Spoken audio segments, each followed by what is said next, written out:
To power on the chiller, hit the power button on the touchscreen. The button with the 4 squares right next to the power button will allow you to fluctuate between Celsius and Fahrenheit.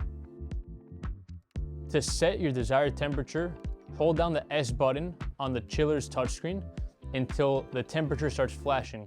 Then, to select your desired temperature, hit the up button or the down button to get to that temperature.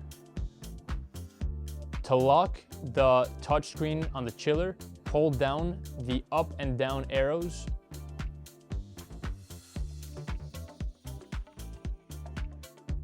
Hold down the W button on the screen until the Wi-Fi bars start flashing.